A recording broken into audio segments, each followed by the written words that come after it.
ছেলে, তোমাকে বলছি তুমি সাবধান থেকো। তুমি যে এখন স্কুলে এসে বলছো, এই ছেলেরা, এই মেয়েরা, আগামীকাল তোমরা ফুল নিয়ে আসবা, পায়ের জুতা খুলে দিয়ে বরকতের কবরে ফুল চড়াতে হবে। তোমার মাস্টার ডিগ্রিকে কবর দিতে এসেছি, তুমি মনে রেখো। তুমি বলো সারা বাংলাদেশ কেন, সারা পৃথিবীর মানুষ যদি পায়ের জুতা খুলে দিয়ে এই বরকতের কবরে ফুল চড়ায়, তাহলে বরকতের 1 পয়সা লাভ হবে নাকি? যদি না হয় তুমি এই কাজ করলে কেন? তাহলে কোন সরস্বতী ভগবতীর কাছে গলা দেওয়া আর তোমার এই কবরে ফুল চড়ানো দুইটা সময় নয় কি? তুমি মুসলিম, তুমি মুসলিম, তুমি চিরনবীর, তুমি মরণকে করো না ভয়। তোমার ইতস্ত বোধ করা দরকার ছিল, তোমার লজ্জা বোধ করা দরকার ছিল, তোমার বিদ্যেকে মূল্যায়ন করা দরকার ছিল।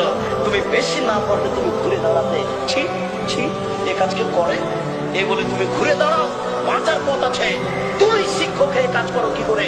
সারা পৃথিবীর মানুষ যদি পায়ের জুতা খুলে দিয়ে ফুল চড়াই, বরকতের 1 পয়সা উপকার করতে।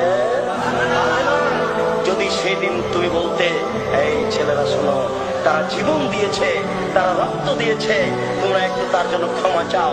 তোমরা বলো, আল্লাহ এদেশের ভাষাকে টিকানোর জন্য বরকত জীবন দিয়েছে, তোমার দরবারে ক্ষমা ভিক্ষা যাচ্ছে।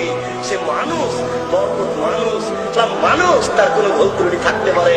তোমাকে বলছি, দয়া করে তুমি তাকে ক্ষমা করো, দয়া করে তুমি তাকে ক্ষমা করো। এটা একটু বলতে পারেন না?